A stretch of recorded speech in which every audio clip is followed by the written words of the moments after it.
Hello, listeners. Today I have the pleasure of speaking with Stuart Mangrum, who is the director of the Burning Man Project's Philosophical Center. Stuart has been a member of the Burning Man community for more than 30 years and leads the organization's storytelling programs across multiple media. He also writes the annual art theme for the Black Rock City event and serves as a steward of Burning Man's 10 principles as the culture spreads across the globe.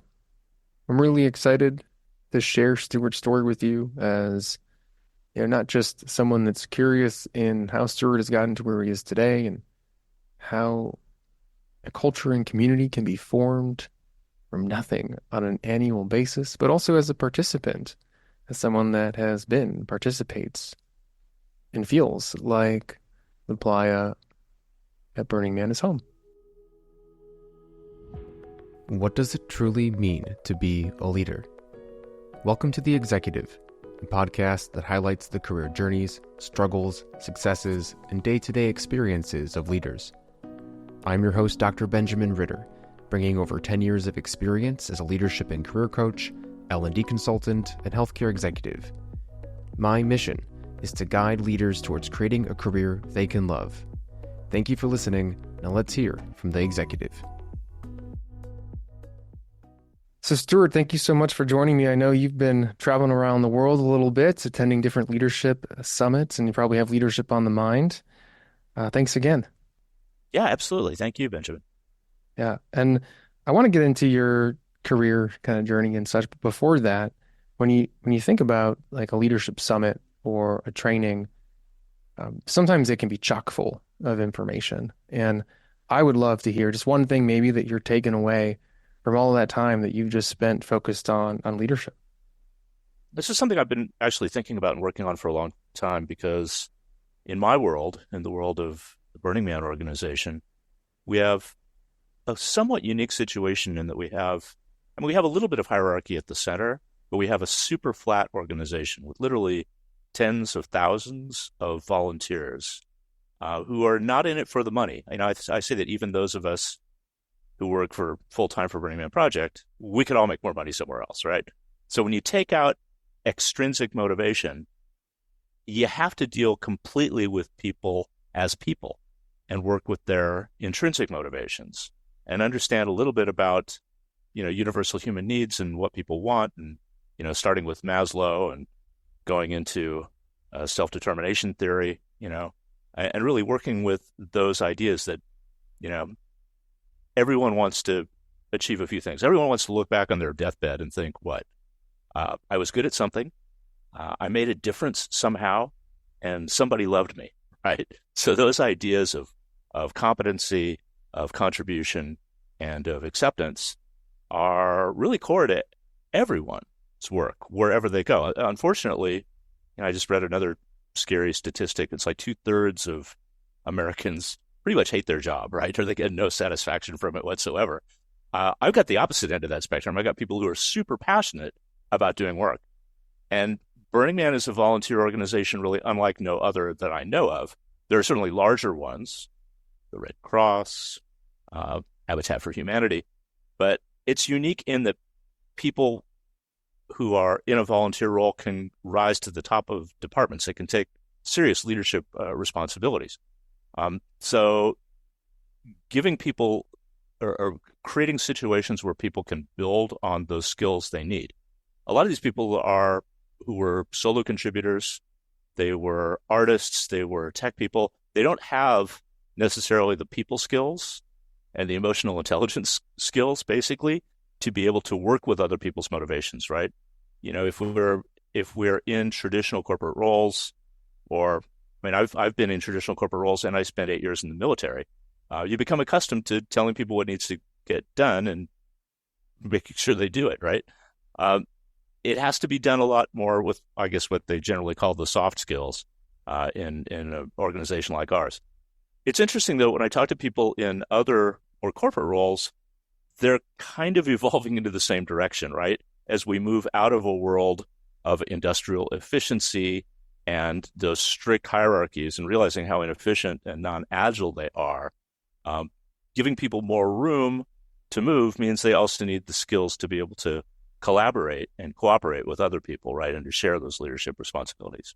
So that's what we do when we create leadership learning environments. They're they're essentially co-learning. We are big fans of user generated content and people putting together their own panels and their own roundtables, their own discussions, and sharing with each other and learning skills from each other. So in many ways, what we do is we just kind of create the container for that. And there's some areas where we have a lot of organizational expertise, like in the volunteer management areas.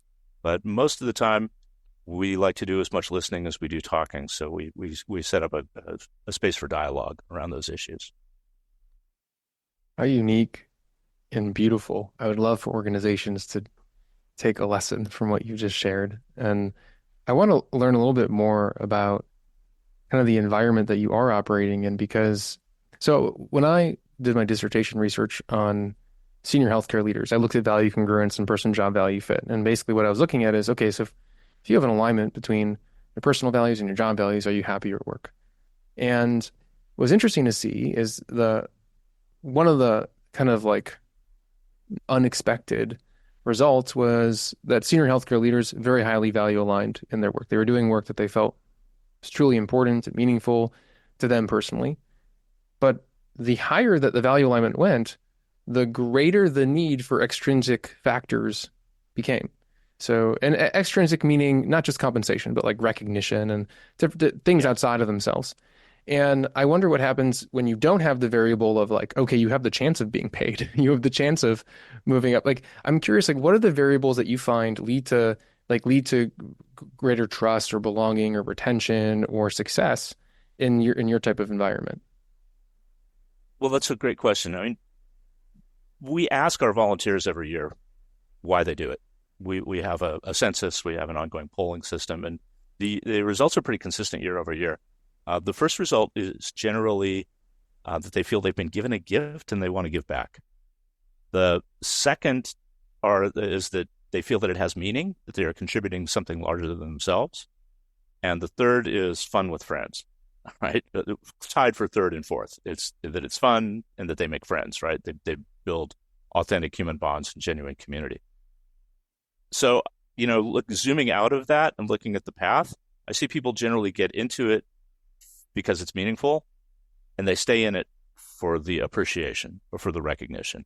People will go to extraordinary lengths in my world to work their asses off in the hot sun, in the dust, and get a patch or a T-shirt, or to be singled out after the event and receive a 5-year volunteer pin. These are things that mean so much to people. So appreciation is huge, and it's really we've managed to really bake it into our culture. For instance, every large scale meeting that we have, including our every Monday morning staff meeting, ends in a round of appreciations where anyone can get up and thank anyone else for their work. It's really important.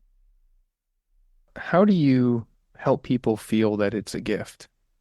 In our event space, I think it's because we've created what we call a decommodified space where we've gotten rid of a lot of the transactional elements that tend to dominate our life outside. We create this bubble where basically your money's no good and people are pretty much on an even par. We take away a lot of the status markers. So that tends to make people experience actual generosity Mm-hmm. in ways that are very new to them. It's almost like if you swim in the seas of reciprocity, you don't know you're in it until you're out of it. Mm-hmm. Think about gifting, even, right? We all love to give and receive gifts, but is that really a pure from your heart gift? I mean, what if you give somebody a Christmas present 2 years in a row and they don't give you anything back? You're probably falling off your list, right? Mm-hmm. And who doesn't like compare the potential value of a birthday gift from one person to another, right? I have to give you something back. So it's really curious. We find that people, particularly in their first year, they're just sort of stupefied when they receive a gift. And they feel like, oh my God, I don't have anything for you. And it creates this small crisis, right? And it takes a while to learn how to receive a gift before you can actually give a gift and disassociate the reciprocity from the pure joy of giving and receiving. So that helps, I think. It's so beautiful. I mean, the idea of how do you create reciprocity within your work environment through gifts or feedback or anything, really, even recognition. How do you ensure meaning or connect with meaning or or align to someone's version of meaning? And how do Well, you to be clear, create friends? Yeah. it's the lack of reciprocity that Okay. actually matters, right? When people The feel that they can accept a compliment without deferring mm, it, or without like downgrading it, yeah. or that they can give one without any strings attached. Yes, 100%. So thank you for clarifying that. And then the other piece was the friends, feeling like you belong, going through something that is difficult together, potentially to create those bonds as well. There's nothing like shared struggle. To Yeah. our founder Larry Harvey used to say that a true community only emerges from shared struggle, and we struggle a lot, but it does create this sort of crucible of relationships. And I look around the world today, and there's so many forces of separation, right? There's so many ways that we are divided in this world, politically, economically, philosophically, um, commercially. I mean, right? We're being herded into smaller and smaller groups. I think that what we create is one of the only viable alternates to that. We create a situation where people are rewarded for coming together and working together and collaborating, coming together not in the interest of necessarily an ideology, or because we all believe the same conspiracy theory, but coming together to do something, to make art, to make a great experience for someone else, to do something perhaps silly and altruistic. But that process of doing it together creates lasting, lifetime bonds of friendship that honestly are comparable to family, or in our culture where family has been so spun apart over the Hmm. last say 50 years, are for many people are much stronger than the bonds that they feel with their family. Hmm. Yeah, then going back to that idea of I'm not there to take, I'm there to create, or I'm there to be, or I'm Yeah, there to connect, or I'm there to be aligned. You did mention, that might be why they went in the first place. yeah. uh, Most people go to Burning Man kind of on a dare with themselves or with somebody else who talks them into it, right? Hmm. But when you're in the event, and it's not for everyone. A lot of people come away from a Burning Man event going, "That was cool. I did that. See ya." Uh, but a certain percentage of people, they get this gleam in their eyes, and I just love walking around one of our event spaces and hearing people start saying the words next year. Right? Next year, I'm going to build a giant art vehicle that looks like a mechanical horse, but I need to learn how to weld. You know how to weld? Uh, those are the conversations that give me joy and give me hope in the future of Burning Man as a movement. Right?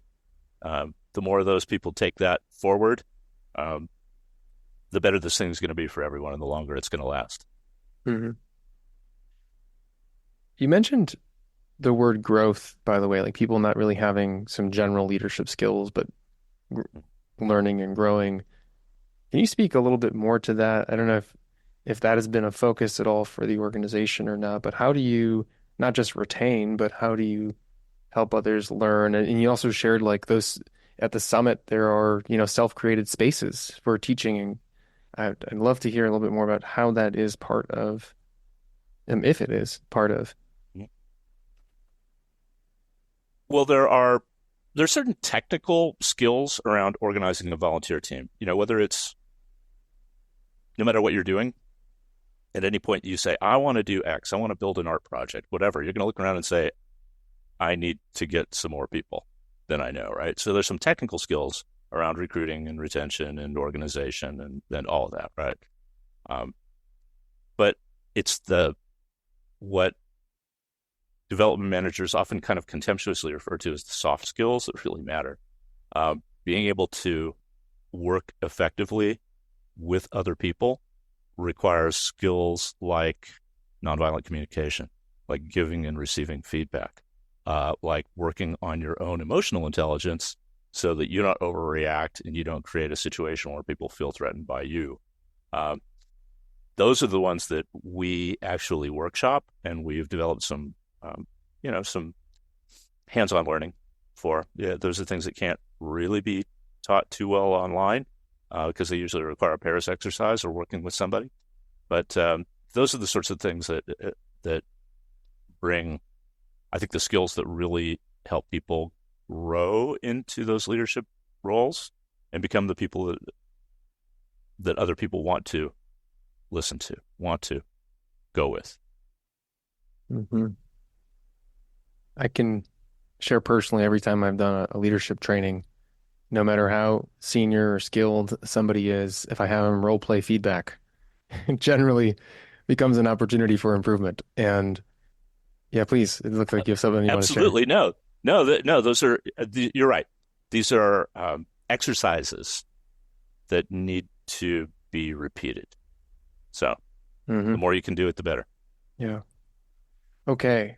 So thank you for sharing a bit about the ease at, not ease at which, but the uniqueness of the environment that you work in. I'd love to hear a little bit more though about how you even kind of got to this point yourself. Uh, how does one end up where you are today, Stuart? By making a lot of bad life choices. No, making a lot of interesting life choices. I've had my tarot card, by the way, is zero, is the Fool. I've chosen to walk off the cliff with my bag slung over my shoulder a lot of times, and landed in some really amazing places. I uh, I didn't like college, so I dropped out and joined the U.S. Air Force and spent 8 years as a Chinese analyst. I went to DLI and learned Mandarin and did about 150 missions, flying all over East Asia, eavesdropping on military communications. Almost made a career out of that, but decided to get out. I came back to the States. I had a career in training management, which led into a freelance writing career, which led into working for one of the first web agencies in Silicon Valley, where I became a information designer and mostly client service guy. I ended up managing some accounts for some of the earliest tech companies' websites. So companies like Oracle and Sun and Cisco Systems, we helped build some of their websites. And around that time is when I discovered Burning Man as a hobby. I got involved in a group called the San Francisco Cacophony Society, which was a group of pranksters, fools, idiots doing unusual experiences in San Francisco. And I actually went to Burning Man the first time as a cacophony event. I read about it in the Cacophony newsletter, Rough Draft, and immediately fell in love with the idea of kind of playing out a fantasy role. One of my fantasies was to be a newspaper publisher, which is what I did out there. My first year, I published the on-site daily newspaper, the Black Rock Gazette. And I'd always wanted to be a bar owner, some tropical paradise. So the next few years, I created a theme camp that was basically a tiki bar, but it was a free bar, right? It was walk up and you get whatever we've got, which hopefully involves ice and a blender and a little umbrella. So I did that for, I think, 4 or 5 years, got more deeper and deeper into it, and then kind of reached a point where I was neglecting my business. I was self-employed at that time and not really taking care of business. And I had a daughter who was about to start high school. And so I peeled back my volunteerism for Burning Man. Nobody got paid at that point. This is the late 90s. And I spent the next 15 years as a marketing guy, working in web development, working in content development, a little bit of this, a little bit of that. And yeah, long story short, I guess about 10 years ago, I had semi-retired out of that. Had a very nice consulting business, worked about 20 hours a week, most of it in my bathrobe, making decent money. And my old friend Larry Harvey called me up and said he was having trouble writing the theme for Burning Man. Every year Burning Man has an art theme. And I said, "Wait, you can write a theme. Come on, it's no big deal. You're a good writer. We wrote all kinds of stuff together back in the day." And he goes, "No. This one is, I really need your help because it's got to be funny. And I don't think I can make it funny." So he pandered to my ego, and I ended up writing the cargo cult theme with him for the 2012 2013 event. And like a week later, I look at my in my inbox, and there's this invitation to come to a meeting for man base something. I'm like, what? You want me to go into San Francisco and go to some meeting? He goes, hey, yeah, we'll meet up until the event, every few weeks, just to make sure that the man base experience, reflects the theme. You don't have to come if you don't want to.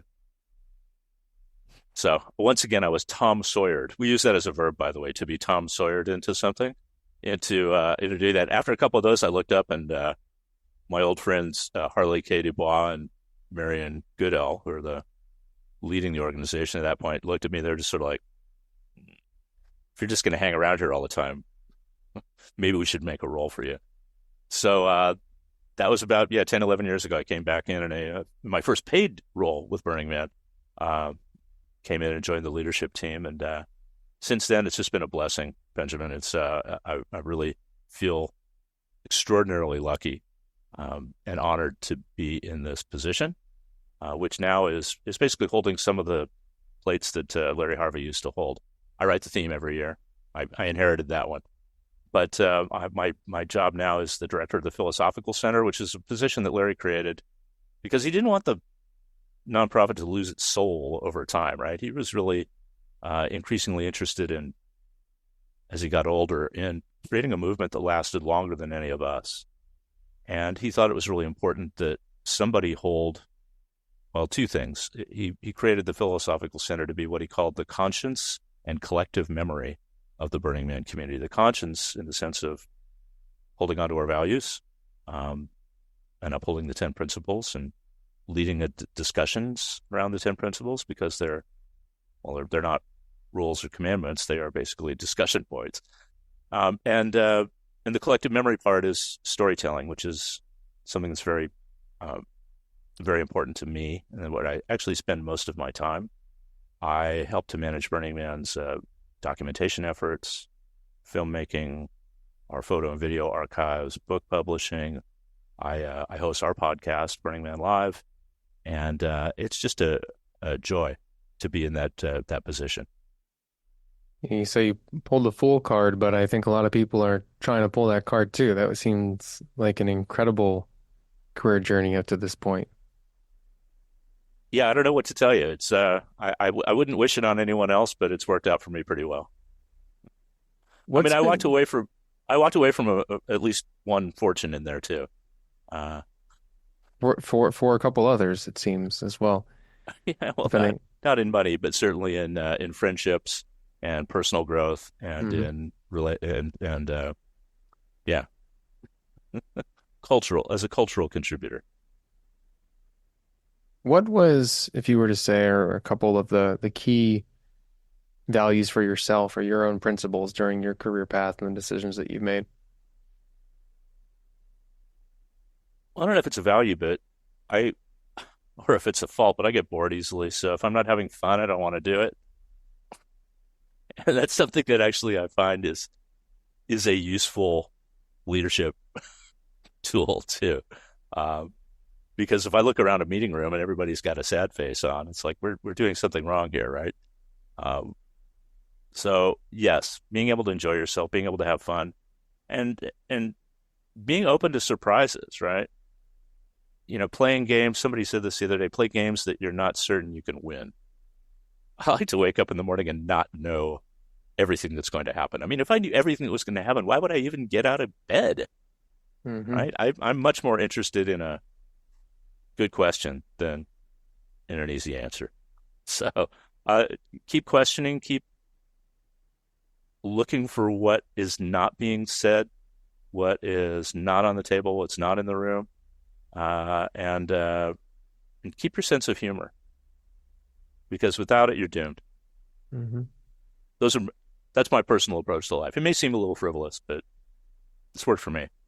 I know way too many leaders. I mean, generally why someone will come to work with me because they're playing not to lose and they're living through a sense of fear and thinking that any deviation from their comfort, even if it's not what they want, is going to lead to failure. And turning that around to say, no, no, no, you can get bored at life. You can go change things up. You can play not worrying about winning, but just to play, to taste what the world, has to offer, is a very magical place to be. I want to, if possible, turn it back for a second, because you've created a world, a city that at its core lives by these 10 principles that self self polices in a way. And I know organizations that have not been able to do anything close with three principles or one Yeah. principle where a value maybe gets misconstrued or misdefined. And I would just, do you have any just kind of response to that is, how you've been able to do that? Well, so I can say two things to that. One, it was done in a reactive rather than a proactive way. Or as we say, the principles are descriptive rather than prescriptive. So when Larry Harvey wrote them back in 2004, he had the benefit of what, you know, close to 20 years, 15 years of watching the community at work. And so they were observational notes on what he saw that was successful in the community. So trying to come up with values ahead of time, like any good guru would, any cult leader would say, these are your 10 rules. Let's do it. Let's everybody do these things. Or sitting around in a boardroom trying to come up with corporate values that are, say, aspirational or stretch values. That's never going to be authentic, or as much so as observing and talking to people and seeing what they're doing now. The other thing is that they're words at the end of the day, and language drifts. And this is something that I'm dealing with more and more as our community grows internationally. They're written in a language that is already showing stress fractures. For instance, Larry, God bless him, was a bit of a 19th century brain in a 20th century body, and he wrote in a very literate style. So there's a word in there. One of our key principles is decommodification, which actually, when I first read that word, I went and looked it up, and the only thing online said something about the deregulation of the oil and gas industries. He really just made the word up. It's great, and it makes it super hard to translate. So as the 10 principles are translated, and there are dozens of languages of translation, they are that one is often reduced to decommercialization, or in the case of the symbol set, that's probably the crudest translation of the principles. It's a bag of money with a line through it, which is a little bit of an oversimplification. It's not about not buying and selling stuff. It's not anti-commerce. It's about not treating, and this is my interpretation, it's about not treating each other as economic actors all the time. It's not assuming that you want something from me or that I want something from you. Just leaving that on the side for now and just dealing with each other as human beings. That's really what it is. But a lot of people interpret it a little bit too strictly as like a rule against commerce, which, of course, that's kind of ridiculous. We can't live in this world without doing business, right? Without commerce, without a little bit of exchange. There's also 3 of the principles begin with the word radical self-expression, for instance. And a lot of people read that as like, extreme, or like, I picture like Che Guevara with his beret on, right, as a radical. That's not what Larry meant at all. He meant in the classical sense of the word, radical is from the root, meaning from the deepest part of you. So radical inclusion means not extreme inclusion. It means that you in your heart of hearts are tolerant and accepting of other people and open to them, right? So things like that those rough edges get sanded off in translation. There are also certain words that just don't work right. The principle of radical self-reliance, you find, is not only just a very American thing, it's a very Western American thing. It doesn't even really translate onto the East Coast. And it certainly doesn't translate well into the social democracies of Western Europe, where they're used to paying a lot of tax for having the government take care of everything for them, right? The words communal effort, you go a little bit further east in Europe, into the former Soviet bloc, and communal effort leaves a bad taste in people's mouths, right? That sounds like what grandma and grandpa had to do on the work farm that they were sent to. So it's endlessly fascinating, and at some point the language is probably going to break, and they'll need to be rewritten or something. I don't know, translated into direct thought beamed into people's heads. But it has worked as an organizing system for a very, very diverse global group with hundreds of thousands of people around the world who are participants in this, right? Just I just read some very interesting statistics that our other events besides the big one in Nevada, all those 85, 90 other regional events have now exceeded Black Rock City in pretty much every category. There are more people who go now to these other events than go to Black Rock City. They raise more money for art grants, 1.6 million versus our 1.3 million. So that's a really interesting statistic to me, that the global network is healthier and thriving and growing at a really amazing clip. To me, that's my confidence in the future of Burning Man as a movement, because who knows, that one in the Nevada desert, climate change, government regulations, one bad year, of weather, and we might not be able to do that anymore. But I think the movement is here to stay. How important is consistency across the 80 to 90 smaller events to the larger event? Consistency. Well, this was a debate that precedes my time with Burning Man. Around the early 2000s, when people first started approaching the organization saying, we want to do our version of that, right? We want to do a local Burning Man event. There was a very conscious decision made to not franchise it. It might have been a terrible business decision, but culturally it was a stroke of genius. That's actually where the 10 principles come from. They were a reaction to that request from these nascent groups who wanted something to prove to the world that they were part of Burning Man, press release or something.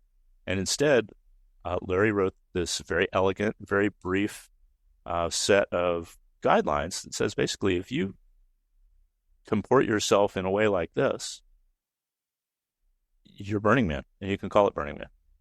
So that's the consistency, I think, is that community ethos has been pretty successful at spreading. But the events are in all kinds of different locations. They're not all in a desert. Some of them are in beautiful rainforests and mountaintops. And there's one in West Virginia that's on a mountaintop in the middle of winter, call it Frostburn. There are a wide variety of environments and approaches to the event. What one group favors. One event may be much more about the camp experience, about the communal living experience. Another might be much more about the music experience and the sound systems. So I haven't been to enough of them yet to give you more information than that. But that ethical consistency, I think, is what we look for. Mm-hmm. Yeah, it's so interesting. You have these kind of extensions of self, right? Of a living, breathing organization that are able to be created where people feel so connected to a name or a movement or, a city or people that they feel so called to create that near them too. And they've created these intense, closely knit communities, and a lot of them have formed business entities. There's an increasing number of them that have actually purchased or arranged long-term leases on the real estate where they use. So in some respects, some of these groups are out ahead of us. Mm-hmm. Those are, that in particular is something that we still have not been able to achieve. We operate our event under a permit with the Bureau of Land Management on federal land, Yeah. which is, I'll just say it's complicated. Hmm. Yeah. So all leaders listening, all individuals listening to this, think about how you could get your employees working for you. Imagine if your employees went like, can I get a lease on that building to create an extension of your company, please? It's pretty incredible. Well, I think worker-owned businesses are making a comeback, aren't they? Yeah, yeah, very true. Okay, and I've taken a lot of your time. I really appreciated our conversation. If our listeners want to find out more, like where would you like to direct them? Well, we have a huge Winchester mystery site of web properties that begins at www.burningman.org. There's you can go down the rabbit hole pretty deep there, as terms of event history, the 10 principles, any of that. So that's probably the best place to start.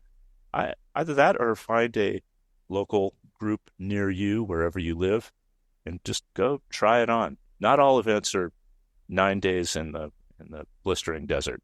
There are events that are on beaches. There's one in Miami that's like right next to town. Anyway, go try an event on and see. Like I said, it's not for everyone, but if it is for you, you might not be able to stop.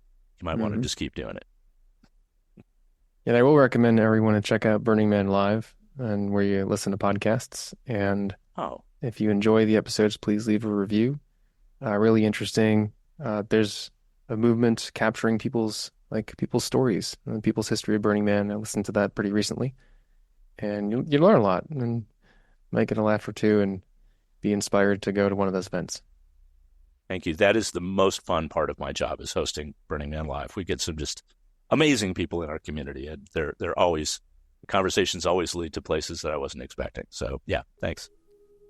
Thank you for listening to the Executive Podcast, where we explore what it truly means to be a leader. If you've taken one thing away, make sure to subscribe, share, and most importantly, leave a review. Thanks again, everyone, and see you next time.